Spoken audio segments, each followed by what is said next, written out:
आज का जो दूसरा मैच था वो इंडिया वर्सेस वेस्ट इंडीज़ का था और अच्छा मैच हुआ है। बट आई थिंक दोनों टीमों की तरफ से फील्डिंग आई थिंक बहुत गंदी थी। इंडिया ने तो बहुत ज़्यादा गंदी फील्डिंग की है। वेस्ट इंडीज़ की तरफ से भी कैचेस छूटे हैं, फील्डिंग उनकी तरफ से भी ख़राब हुई है। लेकिन दूसरी इनिंग में ऐसा था कि ड्यू काफ़ी ज़्यादा थी ड्यू, और ये हमें कल वाले मैच में भी नज़र आया था, पाकिस्तान वाले में भी कि ड्यू फैक्टर इंपॉर्टेंट था वहाँ पे भी। सो खैर यहाँ पे इंडिया टॉस जीत गया था और बाद उन्होंने बॉलिंग का फैसला किया बेसिकली, और वेस्ट इंडीज़ ने एक डिसेंट टोटल बना लिया था। बट फिर भी मैं कहूँगा कि यहाँ पे 20-25 रन शॉर्ट थे। वो शॉर्ट इसलिए थे क्योंकि मुझे लगता है कि शे होप बहुत ज़्यादा बॉलें खेल गए थे। उन्होंने तकरीबन 33 बॉलें खेली और 32 रन उन्होंने बनाए हैं।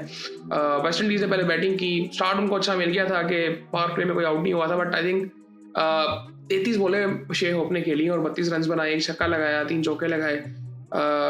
उसके बाद काफ़ी हद तक कमबैक मेरे ख्याल से बेहतर किया था। बट आई थिंक वहाँ पे थोड़ा सा मतलब बहुत ज़्यादा बॉलें खेल गए थे शे होप। रोशन चेज ने ओपन किया आज, 25 बॉलों में उन्होंने 40 रन बनाया, अच्छी इनिंग थी इनकी। एक छक्का इन्होंने भी लगाया, 5 चौके लगाए, 160 का स्ट्राइक रेट इनका था। बट शे होप की जो इनिंग थी वो इतनी कोई खास नहीं थी। लेकिन फिर भी आई थिंक स्कोर ऐसा था कि जहाँ पे जीता जा सकता था। बट वेस्ट इंडीज़ ये मैच नहीं जीता। हेटमायर ने 27 रन बनाए 12 बॉलों में। उसके बाद पाउल ने भी 34 रन बनाए 19 बॉलों में, 2 छक्के लगाए, 3 चौके लगाए। 37 रन बनाए जेसन होल्डर ने, 3 छक्के लगाए और 2 चौके लगाए। और ये भी प्रॉपर ऑलराउंडर है जेसन होल्डर। अब यहाँ पे देखें, ये बैटिंग में भी कंट्रीब्यूशन है और बॉलिंग भी ये पूरी करता है। इंडिया की बॉलिंग की अगर बात करें तो 2 आउट किए हैं जी बुमराह ने, 36 रन लेकिन उसको पड़े हैं 4 ओवरों में। एक आउट किया है हार्दिक पांड्या ने, 40 रन देके 4 ओवरों में एक आउट किया है। चक्रवर्ती ने 40 रन देके 4 ओवरों में। इंडिया बैटिंग के लिए आता है तो अभिषेक शर्मा जल्दी आउट हो जाता है, ईशान किशन भी जल्दी आउट हो जाता है। लेकिन संजू सैमसन की क्या इनिंग है यार, ये क्या प्लेयर है, पता नहीं। एक तो ये बहुत लेट तो खेला है इंडिया से, बट आई थिंक इतना जबरदस्त बैट्समैन है नहीं, ये इतनी क्लीन शॉट्स मारता है बड़े आराम से। और मैं आपको एक चीज़ बताऊं, यहाँ पे ये बैटिंग विकेट थी बेसिकली, और प्रॉपर बैटिंग विकेट थी। पिछले मैच में भी, पाकिस्तान वाले मैच में भी बैटिंग विकेट थी। और ईशान किशन जल्दी आउट हो गया था, लेकिन उसके बाद सूर्य कुमार यादव के साथ एक छोटी सी पार्टनरशिप हुई, 18 रन उसने ही बनाए।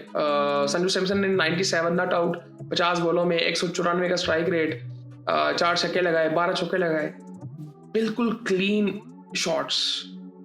कोई ऐसा लगता है वो जोर ही नहीं लगाता, बड़े आराम से चौके छक्के आराम से मारता है, बिल्कुल 12 चौके उस बंदे ने लगाए। उसके बाद अगर देखें तो 27 रन बनाई थी तिलक वर्मा ने, अच्छी इनिंग थी उसकी भी 15 बॉलों में। क्योंकि वहाँ से उस वक्त आई थिंक अच्छे ओवर चाहिए थे लेकिन नहीं हुए। मुझे यहाँ पे कप्तानी भी थोड़ी सी अजीब सी लगी वेस्ट इंडीज़ की, कि अब उसके बारे में बात करते हैं। 17 रन में हार्दिक पांड्या ने बनाए 14 बॉलों में, और उसको चांस भी मिले थे 1-2। खैर 4 बॉलें पहले वेस्ट इंडीज़ ने ख़त्म किया मैच को, इंडिया ने ख़त्म किया मैच को बेसिकली। और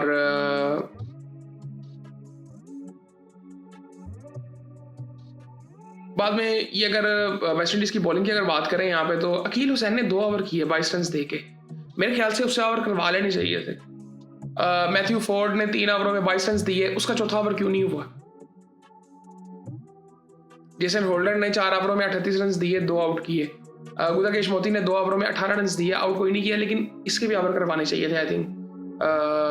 वो मेरे ख्याल से शायद वो ही होगा, क्या कहते हैं, ड्यू का चक्कर, इस वजह से नहीं करवाए होंगे। रोमारियो शेफर्ड ने अपना तीसरा ओवर कर रहे थे, 34 रन उनको पड़ गए थे। शमार जोसेफ ने 4 ओवरों में 42 रन दिए, 2 आउट उसने किए। बट आई थिंक जब उसको तीसरा ओवर में मार पड़ गई थी, चौथा नहीं करवाना चाहिए था। आप फोर्ड के पास जा सकते थे। रोशन चेज ने 2 ओवरों में 18 रन दिए। आई थिंक स्पिनर से करवा लेने चाहिए थे, अकील हुसैन का भी करवा लेना चाहिए था।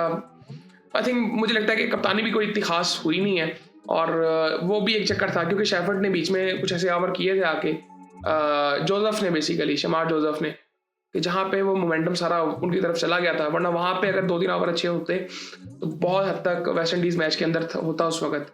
वरना उन्होंने आई थिंक बड़ा लेके चले हैं मैच को, स्पेशली क्या नाम है, संजू सैमसन।